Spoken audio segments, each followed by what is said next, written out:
Hello, my name is Tony Paradiso, and I'm a principal at E3, and I'll be your guide for today's webinar.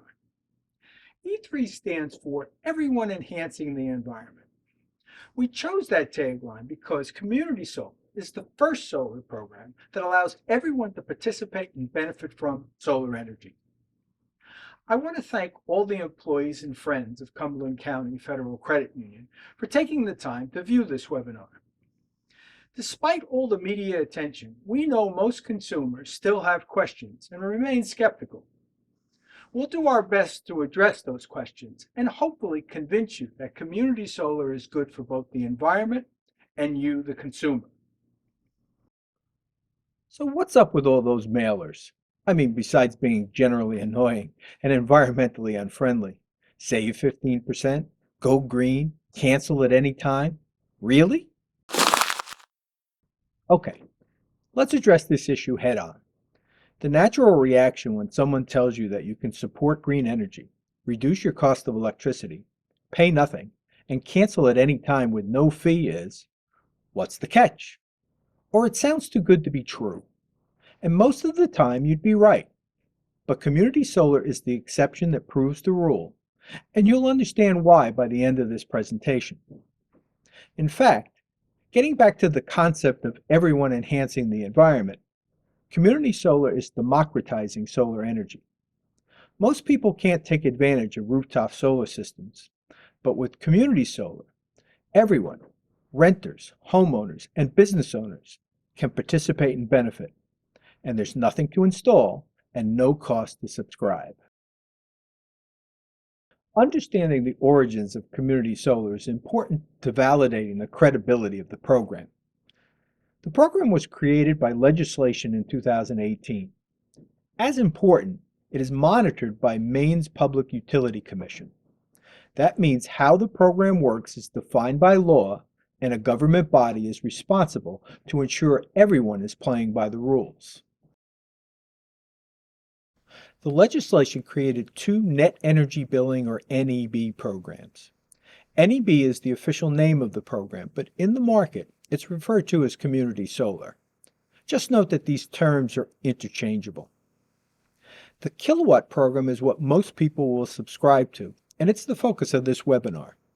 It is designed for residential and small commercial customers. And by small, we're referring to the amount of electricity used. For businesses to qualify, they need to have a small general service or SGS meter in CMP or a B1 meter in Versant. Your utility bill will identify the type of meter assigned to your account. The tariff program is designed for medium to large commercial customers. And because of the size of the subscribers, this program has more stringent terms and conditions and usually requires a longer-term commitment in the 10 to 20 year range.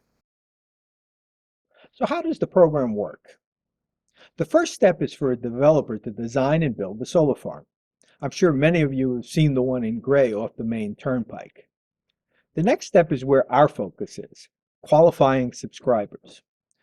Participating subscribers earn solar credits that show up on their normal utility bill, either from CMP or Versant.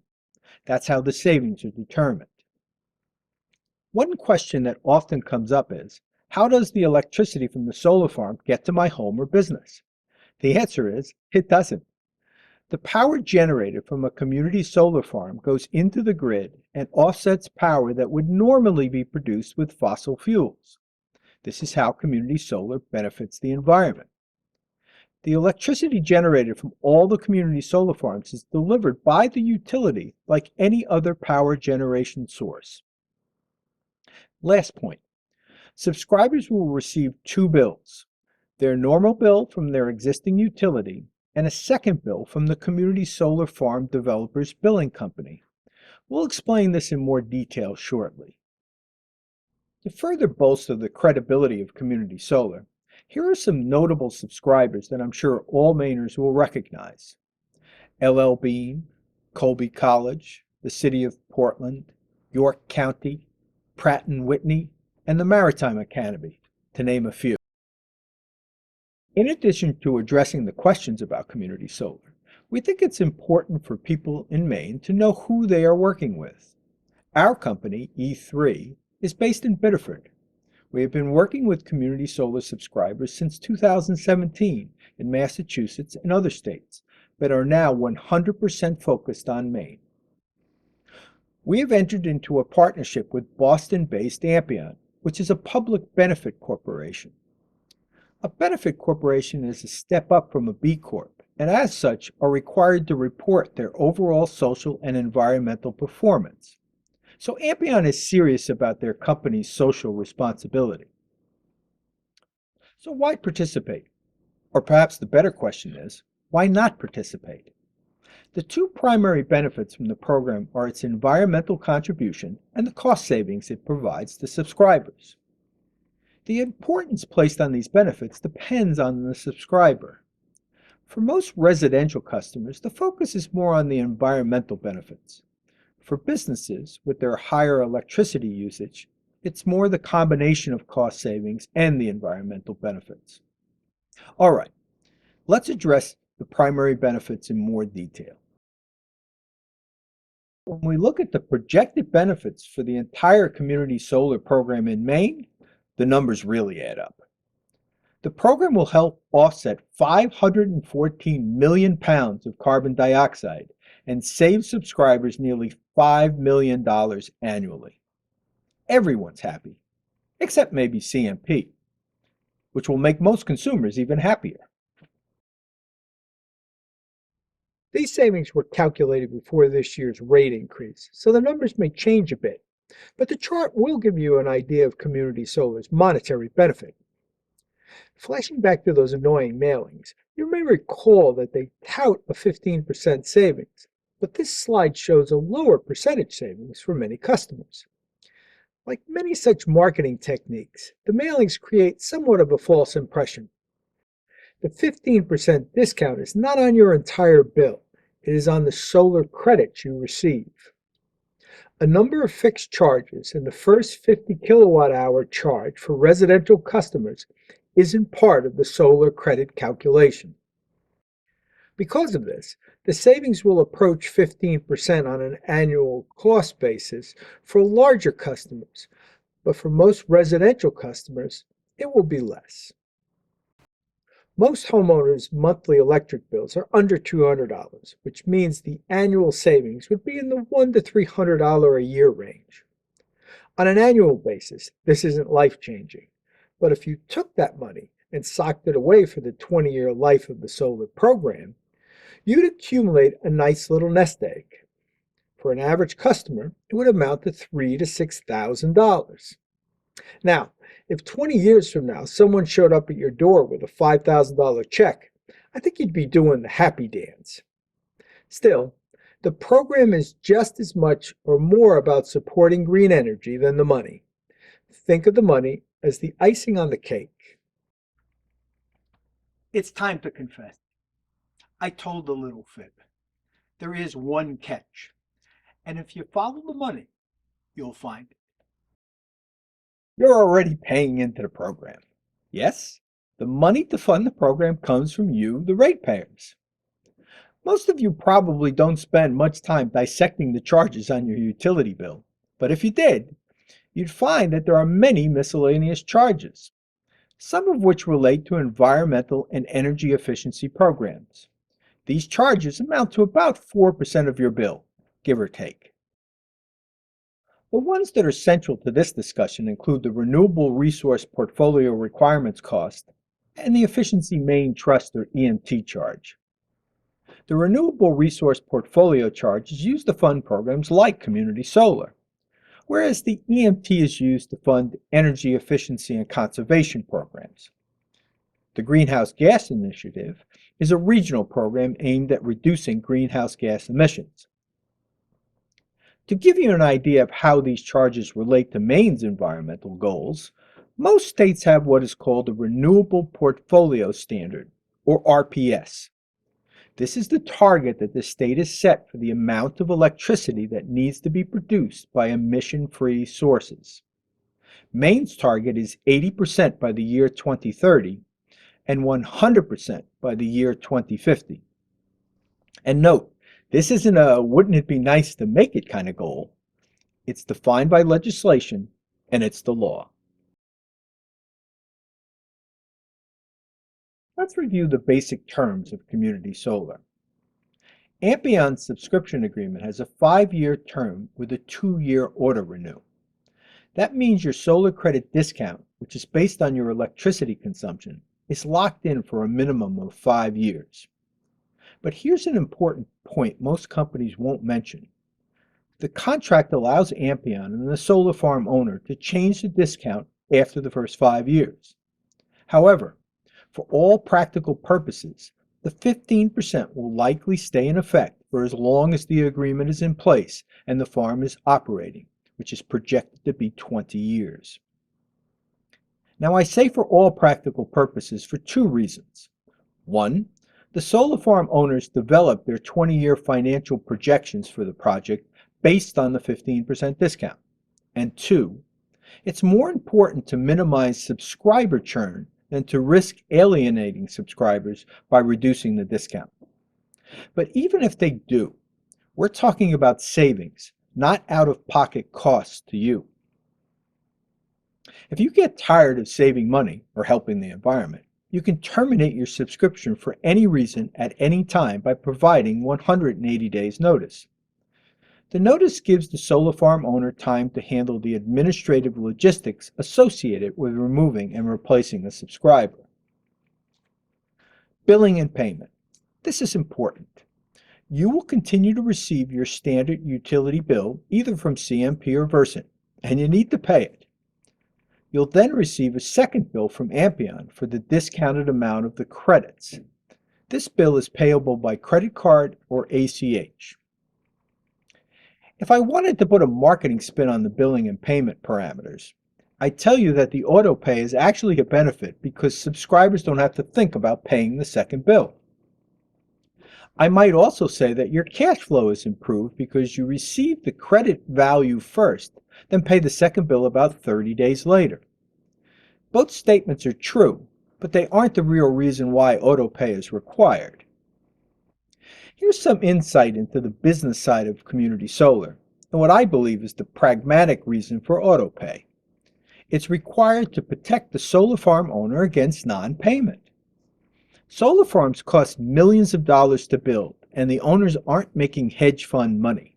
It's a utility model with utility-type returns. They can't afford a lot of bad debt, and unlike the utility company, they can't turn off your power if you fail to pay. A couple of other points. You're probably hearing and reading things about the challenges of connecting all these solar farms to the grid. It's a real issue that every state eventually experiences. Solar and wind farms are known as distributed generation. The grid was designed for centralized power generation, not to attach a bunch of mini utilities. The end result is that community solar is a finite resource. At some point, it will become scarce or no longer available. Now, this isn't going to happen in the next year or two, but it will happen.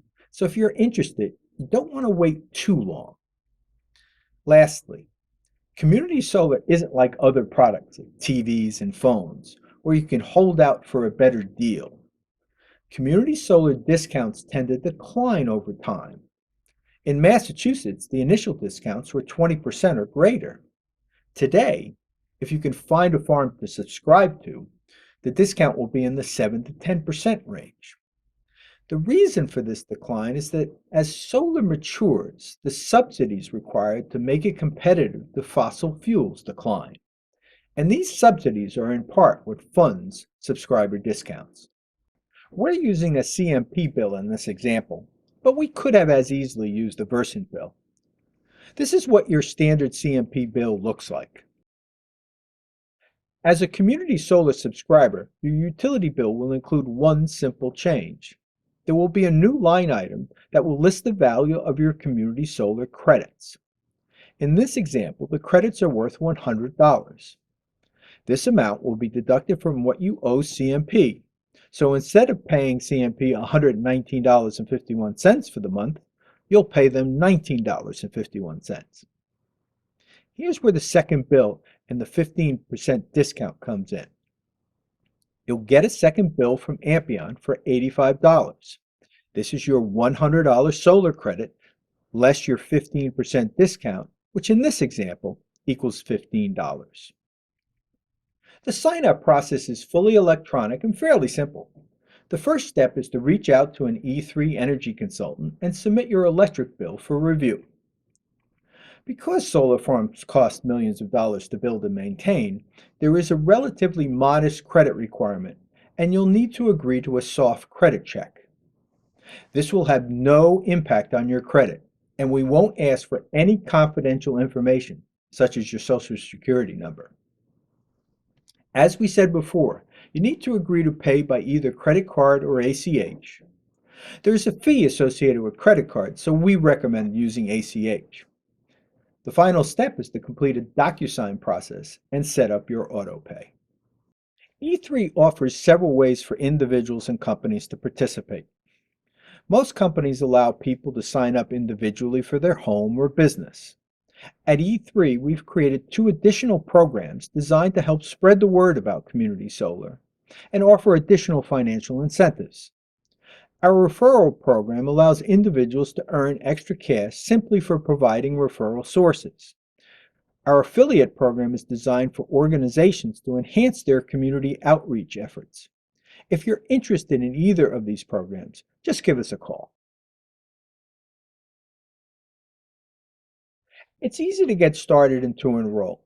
Just reach out to us and provide a copy of your most recent utility bill for review. We'll verify that your utility account qualifies and answer any remaining questions you may have. After that, we'll guide you through the electronic enrollment process.